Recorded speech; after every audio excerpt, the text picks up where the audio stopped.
Time to pull up a chair. We've got another great story for you today in the rLounge. Family is forever, sure, like mold. Persistent, unwanted, and best handled by professionals in hazmat suits. Today in the rLounge, parents who think they could just RSVP fashionably late to life. Parents who abandoned me for 15 years showed up at my wedding due to my fiancé's wealth and asked for money. Security removed them. I cut contact. When I was 12, both my parents packed up and left. No warning, no long dramatic fight, just gone one morning. I came home from school to find the house quiet and half empty. There was a note on the counter that said, "You'll understand when you're older." That was it. No contact number, no plan. I slept on a neighbor's couch that night because the power had already been cut. I learned fast that some people like the sound of being called parents more than the actual job. I didn't chase them. I didn't beg. I figured if disappearing was that easy for them, showing up again shouldn't be my problem. Over the next few years, I did what I had to. I stayed with a relative for a while, bounced through a few schools, figured out my own meals and paperwork. Birthdays stopped meaning anything. I stopped checking the mailbox. Every once in a while, someone would say they'd seen my mom online posting quotes about freedom and second chances. Good for her. Freedom from me, I guess. When people asked where my parents were, I'd say somewhere with bad reception. That usually killed the conversation. By the time I was old enough to handle things on my own, I was used to being without them. I didn't hate them. I just stopped including them in any version of my life. I built something small that felt stable, friends who actually showed up, a small apartment, a sense of normal that didn't depend on anyone keeping promises. Fast forward a bit. I met someone who understood the difference between love and performance. We started dating quietly, no big drama, just easy days that didn't require much to shrink to make room for someone else's moods.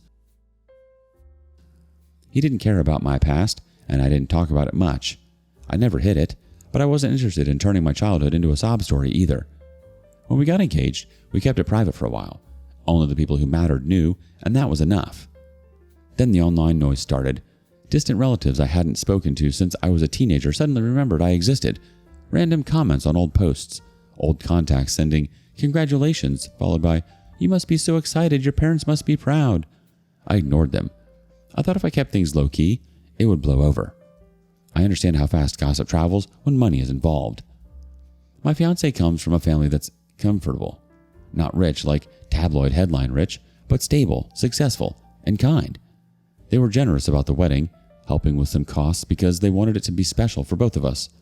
Somehow that translated through whatever twisted game of telephone my extended family played into "she's marrying into money." And right on cue, the ghosts of my childhood started texting. First came a message from a number I didn't recognize. "Proud of you." No context, just that. I deleted it. A week later, another one came through, a different number. "We should talk." Then another saying, "We forgive you." Forgive me for what? Having a life without them?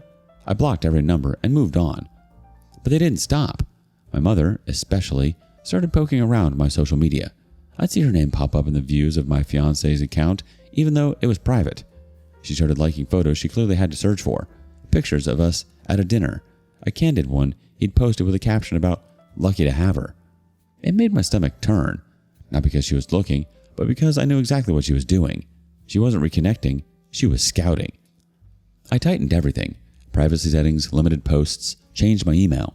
I didn't think they'd actually show up anywhere in person, though. 15 years of absence had me convinced they'd never cross that line. When we started planning the wedding, I kept the guest list small. We weren't trying to impress anyone. It was about good food, good music, and no drama. Still, a tiny voice in the back of my head said to be cautious. So I sent the venue a short file with 2 pictures and a note. If they show up, they're not invited. The manager didn't ask questions, just said, "Got it." Everything was smooth until a week before the wedding. One of my cousins, who likes stirring the pot, called asking if my parents would have seats reserved near the front. I said sure, in the parking lot. She laughed like I was joking. I wasn't. The morning of the wedding week, another message arrived. This time it was a voice note from my mother. Her tone was fake soft, the kind she used when she wanted to sound spiritual. "You'll regret excluding blood," she said. "Family is forever." I didn't reply. I forwarded the note to the venue staff so they'd know what to expect. The day before the wedding, we had rehearsal. Everything looked perfect. I turned my phone on silent and promised myself nothing and no one was going to mess it up. My fiancé's family was warm and easy to be around.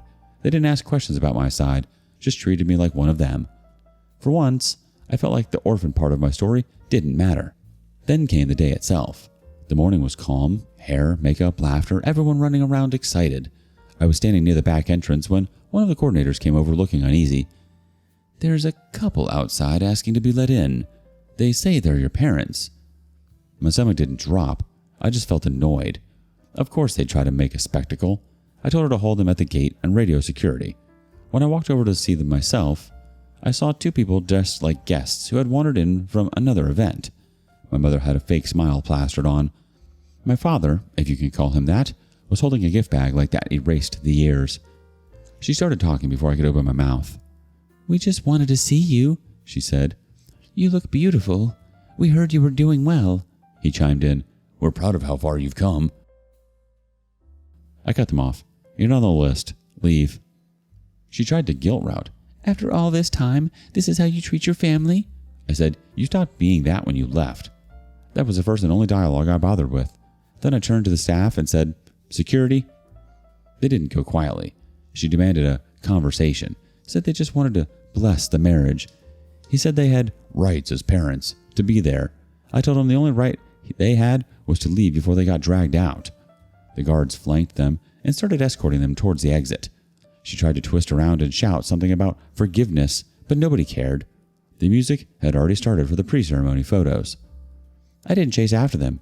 I didn't even watch them leave. I went back inside, fixed my lipstick, and carried on. The ceremony went exactly as planned. I walked down the aisle, said my vows, and when I looked around, every single face belonged to someone who'd actually been there for me. No gaps, no placeholders, no empty chairs pretending to be family. Later at the reception, a few guests asked quietly about the commotion outside. I just said some uninvited people got lost. My fiancé knew who it was. He squeezed my hand once and didn't say a word about it again. After the wedding, I changed every contact method I had. New number, new email, new privacy settings. I sent the photos from that day to close friends only and locked down everything else. I even gave the venue permission to keep those photos on file in case they ever tried to use my name again. I thought that was the end of it, but I'll save what happened after for later. For now, that day closed the last open door they thought they could walk through. They had been gone for 15 years, and the only thing they managed to bring back was the reminder that leaving once should have been permanent. Honestly, I admire the restraint. If that were me, I'd have asked security to escort them out to a dumpster where they left their parenting skills. The audacity of trying to crash the wedding after missing the whole childhood? What did they think? They could just RSVP fashionably late to life? Part 2. The night after the wedding, I scrolled through my phone just to make sure nothing else had blown up.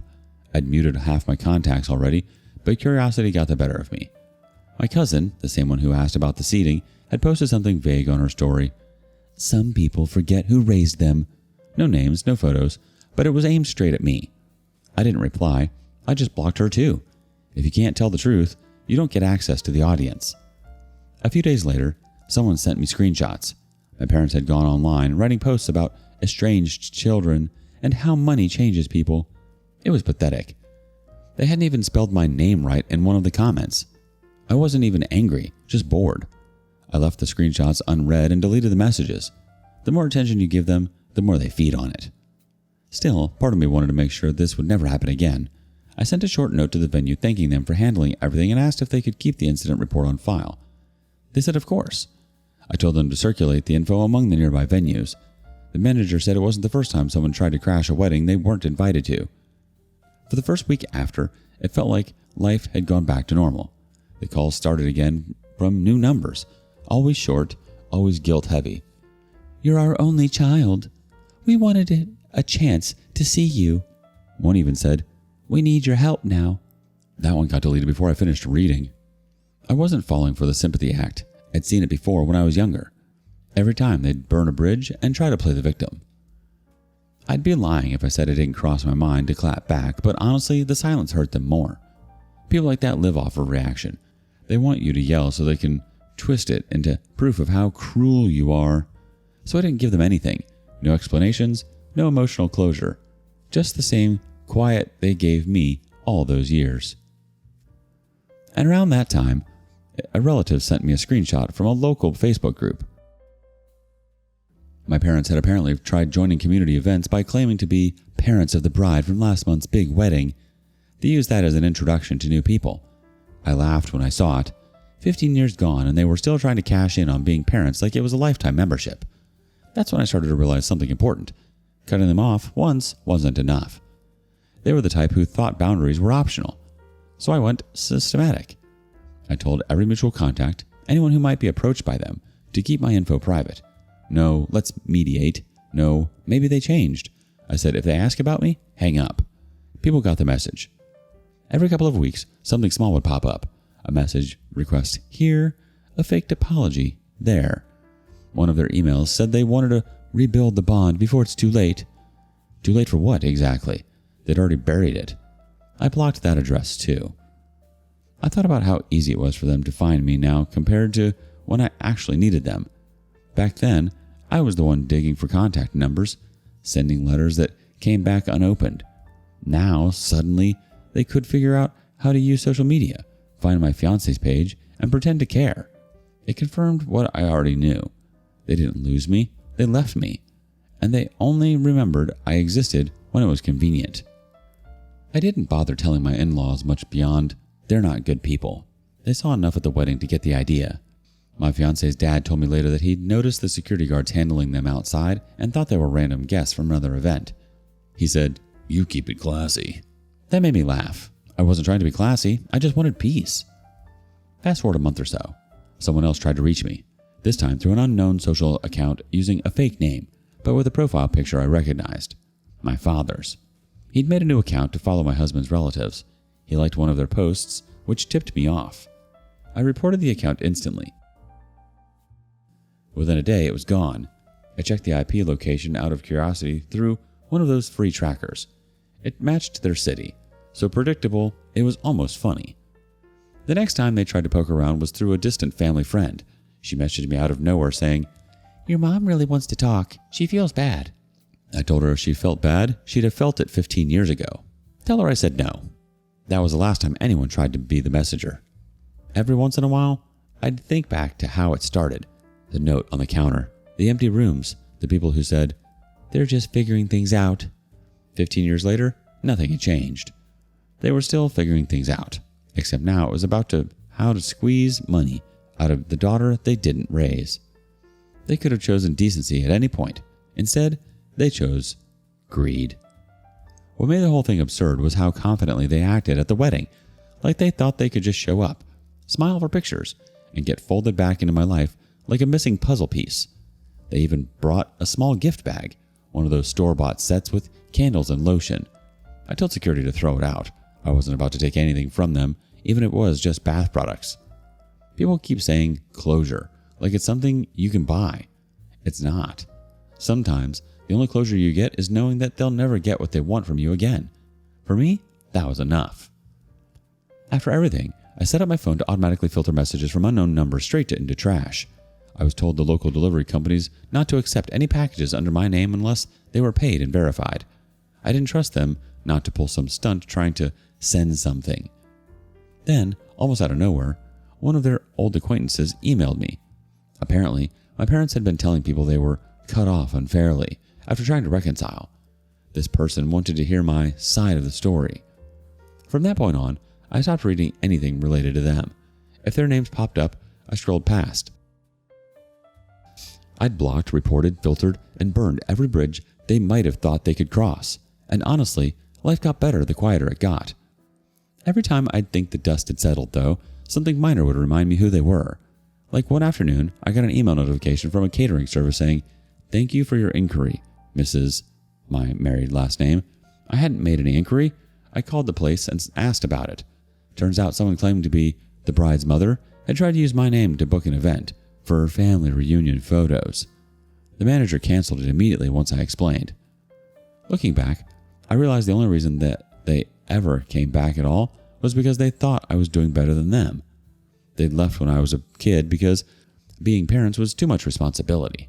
But now that there was a nice venue and a fiancé with a stable life, suddenly they were proud.